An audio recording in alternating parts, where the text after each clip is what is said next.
যে আমরা যারা দাঁড়িয়ে আছি আমরা কেউ হারবো না। যারা নির্বাচনে দাঁড়ায় তাদের কাছে তো প্রত্যাশা থাকেই। এখানে যারা দাঁড়িয়েছে প্রত্যেকেই যোগ্য। আমাদের ইলেকশনটা হয় আসলে ইলেকশন না, এটা একটা পিকনিকের মতো হয়, একটা আনন্দপূর্ণ একটা পরিবেশ তৈরি হয়। সংগঠনের প্রয়োজনে কাকে বেশি লাগবে? নির্বাচন আমাদের তো বেশ কয়েক বছর ধরে নির্বাচন হচ্ছে এবং খুবই সুন্দর সুষ্ঠুভাবে নির্বাচন হয় এবং আমরা এটা নিয়ে বেশ গর্বও করি যে আমাদের অভিনয় শিল্পীর সঙ্গে নির্বাচন অত্যন্ত সুন্দরভাবে সুষ্ঠুভাবে এবং একটা উৎসবের মতো আনন্দ নিয়ে এই নির্বাচনটা হয়। এবং এবারও যারা দাঁড়িয়েছে নির্বাচনে এরা প্রত্যেকে আমাদের কেউ বন্ধু, কেউ ছোট ভাই, আমাদের সহকর্মী, কলিগ। তো আমরা আনন্দের সঙ্গে দেব। যেমন আমাদের একটা স্লোগানও আছে যে হারবে না কেউ। হ্যাঁ, যে আমরা যারা দাঁড়িয়ে আছি আমরা কেউ হারবো না। হয়তো ভোটে হারতে পারি কিন্তু সত্যিকার অর্থে হারবে না। তো এবারও আশা করি যে আমাদের অতীতের সেই সুনাম অক্ষুণ্ণ রেখে এবারও খুব সুন্দর সুষ্ঠুভাবে হবে। কেউ হয়তো জিতবে, যেহেতু এটা একটা খেলা, নির্বাচন একটা খেলা, কাউকে না কাউকে তো হারতে হবে, আবার একজন জিতবে। তো এই হার জিতের মধ্যে যাই হোক না কেন আমরা সে আগের সুসম্পর্ক বজায় রাখবো, আবার আমরা কাঁধে কাঁধ মিলিয়ে কাজ করব। আর যারা নির্বাচিত হবেন অবশ্যই তারা যোগ্য মানুষ, তারা সংগঠনের জন্য কাজ করবেন, সংগঠনের যাতে মঙ্গল হয়, শিল্পীদের যাতে মঙ্গল হয় সেই চেষ্টা করবেন তারা।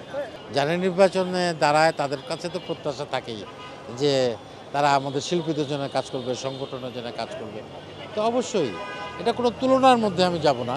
আমি মনে করি এখানে যারা দাঁড়িয়েছে প্রত্যেকেই যোগ্য। কেউ হয়তো একটু বয়স কারো বেশি, কারো বয়স কম, কেউ হয়তো তরুণ, কেউ হয়তো অভিজ্ঞ, অনেক দিন ধরে অভিনয়ের সঙ্গে আছে বা এই সংগঠনের সঙ্গেও আছে। তো আমি আশা করি যে যারাই নির্বাচিত হোক তারা সংগঠনের জন্য ভালো কাজ করতে পারে। অভিনয় শিল্পী সংঘের ইলেকশন 19 তারিখ, এপ্রিলের 19 তারিখ হবে। খুবই মানে আমাদের ইলেকশনটা হয় কি, আমাদের ইলেকশনটা তো আসলে কোনো রাজনৈতিক সংগঠন না, একটা অরাজনৈতিক সংগঠন। সেই জায়গা থেকে আমাদের ইলেকশনটা হয় আসলে ইলেকশন না, এটা একটা পিকনিকের মতো হয়।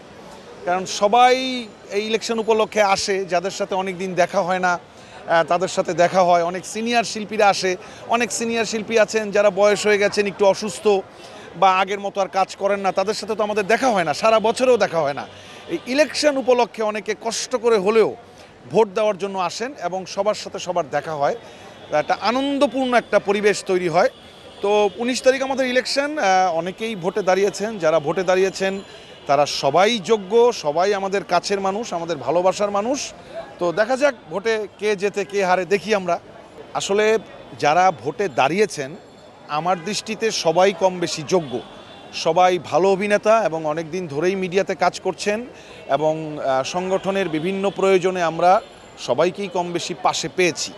সো ভোট দেওয়ার ক্ষেত্রে আমি যেহেতু একজন ভোটার, ভোট দেওয়ার ক্ষেত্রে আমি একটি জিনিস দেখব যে সংগঠনের প্রয়োজনে কাকে বেশি লাগবে বা কে বেশি সংগঠনের জন্য কাজ করতে পারবে বা সংগঠনে বেশি সময় দিতে পারবে। এখন মনে করেন একজন অভিনেতা মাসে 30 দিনই শুটিং করেন, অত্যন্ত ব্যস্ত, অনেক ভালো অভিনেতা। এখন ওই মানুষটা কিন্তু চাইলেই সংগঠনকে বেশি সময় দিতে পারবেন না। সো ভোট দেওয়ার সময় আমি এটাও দেখব যে অতিরিক্ত ব্যস্ত যারা, এরকম অতিরিক্ত ব্যস্ত মানুষদের আসলে ভোট দিলে আমরা মানে অতীতেও দেখেছি, অতিরিক্ত ব্যস্ত মানুষদের ভোট দিলে আলটিমেটলি তারা সংগঠনের সময় দিতে পারেন না। সো আমরা ওই রকম মানুষকেই ভোট দিতে চাই বা ওরকম মানুষকেই জেতাতে চাই যারা সংগঠনে প্রপার সময় দিতে পারবেন।